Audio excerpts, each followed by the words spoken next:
क्या आप जानते हैं कि आपके दिमाग के लिए सबसे डेंजरस चीज क्या है? वो है एंगर, यानी कि गुस्सा। गुस्सा आपके दिमाग के लिए पॉइजन के जैसे काम करता है। जब आपको गुस्सा आता है तो वो आपके डिसीजन मेकिंग पार्ट को बंद कर देता है, यानी कि आपकी सोचने की शक्ति खत्म हो जाती है। एक स्टडी के अनुसार जो ज्यादा गुस्सा करता है उसे हार्ट अटैक आने की संभावना भी ज्यादा होती है। अब इसको कंट्रोल करने के लिए क्या करें, मैं आपको बताता हूं।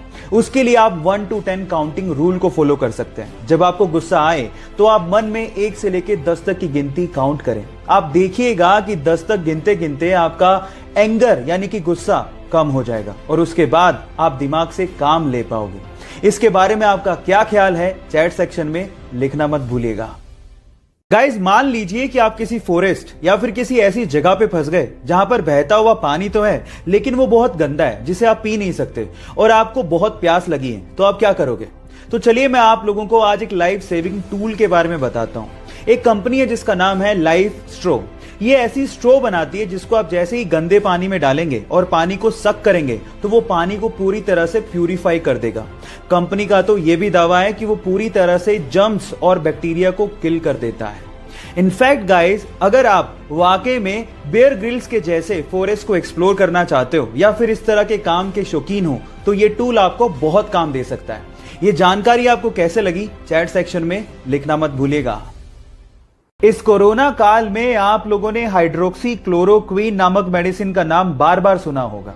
इनफैक्ट ये मेडिसिन इंडिया में बहुत बड़े स्केल में मैन्युफैक्चर की जाती है और इंडिया इसे दूसरे देशों में एक्सपोर्ट भी करता है। पर सवाल ये है कि ये मेडिसिन कब और किसने बनाई?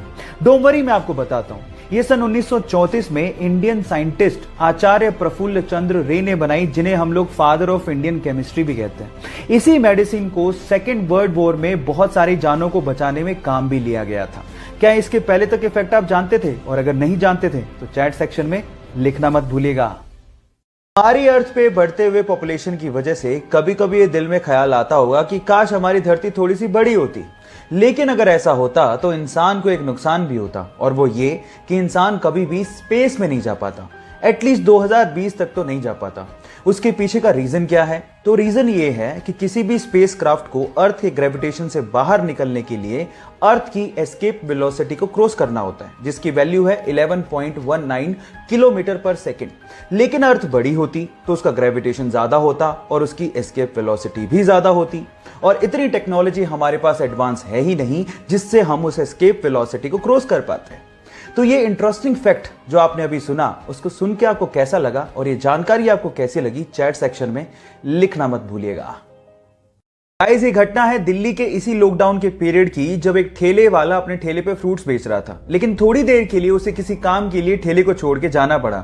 लेकिन उसके बाद जो हुआ वो बहुत ही अजीब था। आसपास के लोग जो वहां से गुजर रहे थे ठेले को अकेला पाके उसे लूटना शुरू कर दिया। और इसमें सिर्फ गरीब लोग नहीं थे, मिडिल क्लास लोग भी अपने हेलमेट में वो फ्रूट्स को डाल डाल के लूट के लेके जा रहे थे। और इसी चक्कर में उस फ्रूट वाले को लगभग 30,000 रुपए का नुकसान भी हुआ। लेकिन किसी बंदे ने इस लूटने की घटना को कैमरे में कैद कर लिया और उसे इंटरनेट पे डाल दिया। लेकिन जैसे ही इंटरनेट पे डाला गया, लोगों को बहुत दुख हुआ और लोगों ने ये ठानी कि इस ठेले वाले की हेल्प की जाए। और उसके बाद ऑनलाइन कंट्रीब्यूशन किया गया और लगभग 8 लाख रुपए, जी हाँ आप ठीक सुन रहे हैं, लगभग 8 लाख रुपए का ऑनलाइन कंट्रीब्यूशन करके उस ठेले वाले को दिया गया। अब ये थी इसमें पॉजिटिव न्यूज। आपको ये घटना सुन के कैसा लगा, चैट सेक्शन में लिखना मत भूलिएगा। प्राचीन भारत के 2 ऐसे फैक्ट जिसे जानने के बाद आपको भी प्राउड फील होगा। नंबर 1, प्राचीन भारत में जब लोग मेडिटेशन किया करते थे तो उसे लोग ध्यान कहा करते थे। जब ये प्रैक्टिस भारत से चाइना गई, जी हाँ गाइस, ध्यान की प्रैक्टिस भारत से ही चाइना गई थी, तब चाइनीज लोग उसे चैंग के नाम से पुकारने लगे। लेकिन जैसे ही प्रैक्टिस चाइना से जापान की तरफ गई तो जापानीज लोग इसे जेन के नाम से पुकारने लगे। है ना ये इंटरेस्टिंग फैक्ट। फैक्ट नंबर 2, आपने बचपन से ही रामायण के बारे में सुना है, लेकिन क्या आप इसका मतलब जानते हैं? डोंट वरी, वो भी मैं आपको बताता हूं। रामायण में राम तो भगवान राम है, लेकिन यन का मतलब होता है यात्रा या सफर या जीवनी। तो इसमें भगवान राम की जीवन की यात्रा को बताया गया है, इसीलिए इसे रामायण के नाम से जाना जाता है। ये दोनों इंटरेस्टिंग फैक्ट जान के आपको कैसा लगा, चैट सेक्शन में लिखना मत भूलिएगा।